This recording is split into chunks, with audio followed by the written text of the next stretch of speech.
Here's a really fun topic. In Psalm 90, Moses basically states that a day is like 1,000 years to you, O Lord, right? And then in 2 Peter, when he's addressing the believers at the time that were worried about missing the resurrection, the timing of the Lord's return, he again quotes this and says, "A day unto you, O Lord, is like 1,000 years, 1,000 years like a day." That always struck me funny, and I couldn't really understand.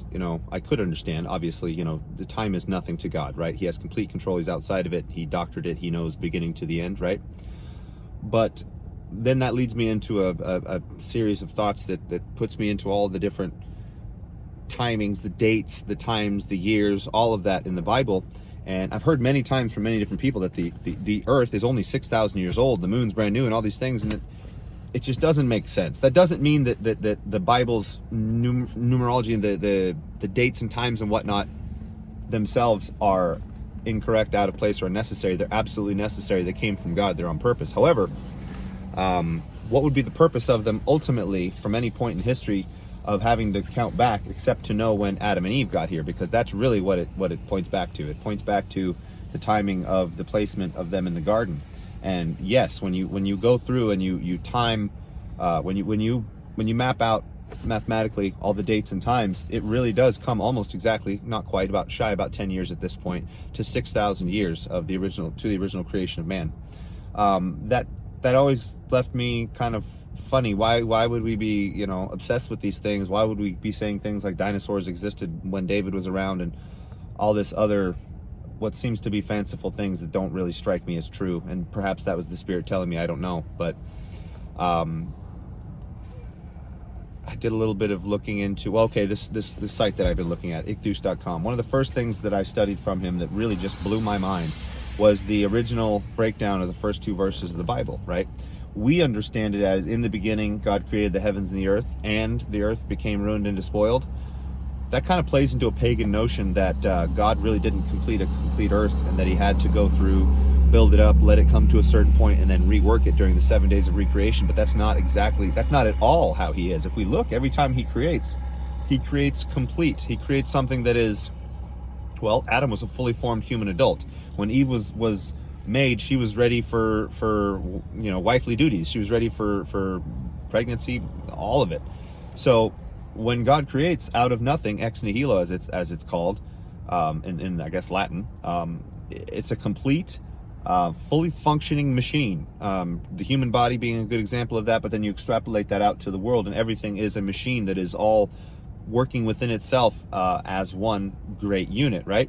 And if we look at the charge of Satan's original job was to defend the holiness and sanctity of God's original design. So here's the picture that I see. I see God creating this ancient, awesome, perfect earth, probably with cavemen and, not necessarily dinosaurs, but, big, fancy, awesome creatures. And the entire ecosystem was perfect and beautiful, and, awesome weather, giant mountain of God in the middle of it. I mean, just absolutely wonderful beyond description. Probably something we could only make a CGI movie of and really butcher as humans. But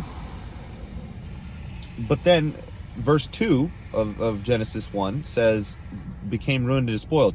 That doesn't make sense. So I'm studying it, and I come to realize in the original verbiage, it's actually quite clear. It says before all else, not in the beginning, but before all else, because the idea of in the beginning doesn't actually exist in ancient Hebrew, but before all else does. So before all else, God created the heavens and the earth. And then we have a disjointed conjunction. It's not an and, a nice, smooth, straight across. Oh, they're together. It's nice, it's neat. No, it's a yet or a but. Contrasting those two verses, because one is beautiful, awesome, full, complete creation. We have to assume, because everything else he does is.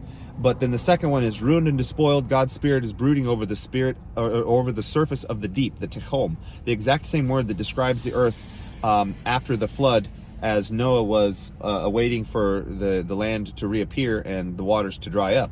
Also the description of where the angels are currently residing because of their Genesis 6 nonsense in coming down and helping create the Nephilim. So, two contrasting pictures right there.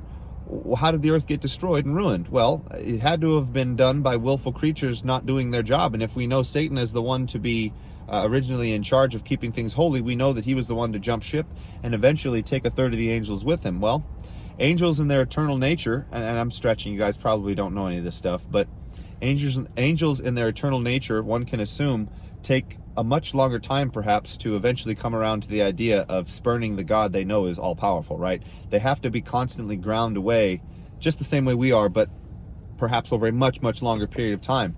The earth is not described as, we are not described or led to know exactly how old the earth is, but our science, however weak, can actually tell that the earth is probably in the millions of years old. And this to me is actually, I don't think, inconsistent with what the Bible says. I think in the beginning God created the heavens and the earth, and then Satan ruined it, and then God judged the living, fire and brimstone, and then a giant flood, because that seems to be the most effective way to just end all life on earth. I also, because of this, have come to realize that the dinosaurs in and of themselves are probably not something that God originally created. I think they're something that were genetically manipulated, much the same way of Genesis 6. We know that they can come in and manipulate our genetics. Why couldn't they do it with animals? I also know that the devil's main focus, at least their main addiction in the New Testament, is taking bodies. And demon possession is a real thing that we're probably going to see a lot come out of the tribulation, as far as the demons being tossed out by the 144,000, because they'll have the exact same miraculous capacity as Christ on earth. So that gets into a whole discussion about the sales pitch of Satan towards the angels. But essentially, I believe the lack of physical bodies was one of the major sales points that Satan used to bring the devils to his side and eventually destroy the earth and garner its utter and complete destruction, annihilation, waylaying. So that brings us back to the Psalm 90 and the 2 Peter verses talking about a day being like 1,000 years and 1,000 years like a day.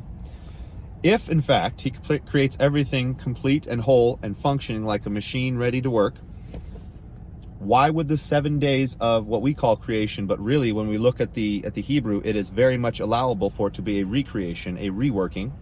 Why would he progressively fill the earth like that if it wasn't to show something more than just his creative power? Because he's already shown that he can create anything he wants out of nothing. So the 7 days are like a gradual filling up of the earth until it's just booming, and then on the seventh day he rests, right? Well,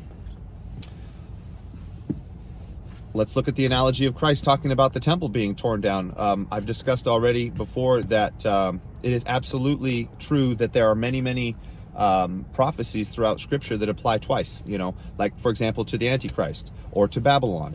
All of these major themes are repeated over and over again, and looking head on, you can see one situation in the past that is fulfilled, and you can see a situation in the future that has not yet been fulfilled, and they're both being talked about in this same prophecy. Well, destroy this temple and I will raise it in 3 days. We know he was killed underground for 2 days in hell. Then he brought the train of believers up with him up into heaven, and then he was raised on the third day, right? Stone rolled away, couldn't find the body, and so on. I have a very hard time not believing that, if the 7 days of recreation were a demonstration and a picture of what was about to come, it was a roadmap. It had to have been. Because again, if we look through the chronology, we see the earth is man is only 6,000 years old, but there were 7 days, and we know from Revelation that there's a 1,000-year period where Christ is going to reign on earth in perfection, and the Jewish population of believers is going to explode because of the Old Testament verses saying he's going to bring the hearts of the Father back to him. That has to happen still, right? So it's going to be during the millennium when Christ is here reigning and Satan is in jail. And the question there is, would Adam and Eve have ever sinned if it wasn't for Satan tempting Eve? Perhaps not. Perhaps they would have filled up the family of God immediately, and they would have been out of there in no time. So the picture is the 7 days of recreation was a roadmap that God was, in 7,000 years of man, going to refute the devil, replace the devil, and condemn the devil and anybody who joined him. And if we look again at the chronology, I'm going to blow you guys' mind. I'm going to say some crazy stuff, but if we look at the chronology, we are roughly, in the Daniel prophecies of the 49 weeks, the last 7 has not been fulfilled. So there's a 7-year period that we know will be the tribulation because of the 1,260, 1,290, all the descriptions. You guys know the timeline. 3.5 years of the tribulation, 3.5 years the Great Tribulation, totaling 7 years. And Israel will be the focus, whereas the Gentiles will take a back seat instead of the opposite of what's happening right now. You guys are going to love this. Christ died in 2033. If each 1,000-year period is a day of the original calendar, that means in 2,000-year days, he's going to return. Again, we don't know the time or dates. He was very clear about that. However, that doesn't mean we can't know the beginning of the tribulation. And it also states that the end will be shortened by a certain period of time for the sake of the elect in Daniel again. So it's not outside of the biblical prescription to come to this, I guess, to this assumption. And I've tried for many years to try and disprove this, and I just can't. Maybe one of you guys have something that I'm missing.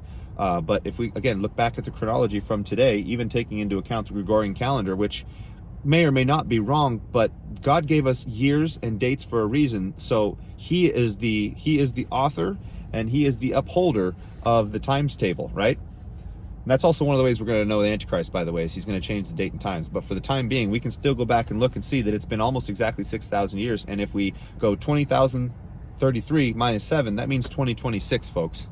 I personally believe, because I cannot disprove it otherwise, I can't, that the tribulation starts in the fall of 2026, based upon the calendar, and there's that half an hour of silence in heaven before the beginning of the tribulation. I think that's about a half a year period of a peaceful time right before this pops off. So yeah, 7,000 years of man. We're almost up on 6,000. When we reach the 7,000th year, we're going to see all the curses on the earth relieved and removed, much like the Old Testament promises, in a few different places, actually. We're going to see a massive explosion of Jewish Christian believers. We're going to see peace and prosperity and people living upwards of the entire time of the 1,000-year period. And those of us who believe now, obviously, will be in the administration of that world. But I've tried so hard to disprove that. I just can't, guys. So let me know what you think. This is somewhat controversial, but I honestly think that the original apostles eventually figured this out, and that this was at least initially taught by the original church fathers, even though it's been lost. Because if we look and see, just by the eras of the church, right after Christ departed from us and John finished writing Revelation, they were almost immediately thrown into extreme testing. So Satan did everything he could to try and obfuscate this plan, but he can't. He's Satan. He was done for when he started. So if I'm wrong, let me know. This is again controversial, but I think once you guys consider all the facts and look into it deeply, you may end up being in the same position that I am, that not only can we look around and see all the world trends, laying out the way that they are, the church is degenerate and pathetic and weak and separate and infighting like crazy, ecumenical. We're making friends with people that are clearly unbelievers, thinking that's what he wants us to do. It's nuts. So there's too many things going on to not point to it. And aside from all that, if we're going by this 7,000-year timetable, it's almost up. Now, again, we don't know when he's going to come back, but do know that the moment that he regained his full godhood and was no longer blind as a man, because he had to stay in a faithful position to effectively pay for our sin, once he was full power God again, he absolutely knew. But that doesn't mean that we necessarily need to know. But we can start counting based upon all the numbers and the dates and the months and so on that were given in Daniel, Revelation, and so on once the tribulation does actually start. We'll talk about the things that point to it starting in another video, but I just wanted to get this out there because I've been chewing on it for so long, and I cannot disprove it. If you can, please let me know. But I am going to throw scripture at you. That's what I do. I believe the Bible debunks the Bible, and we absolutely have to have it. Bless you. Let me know what you think. Please subscribe. This is my job for now, so I'm going to crank out as many of these as I can. And if Satan's going to give me more time to do this, then I'm going to do it. So bless you all. I hope you guys are having a great day, and we'll talk soon.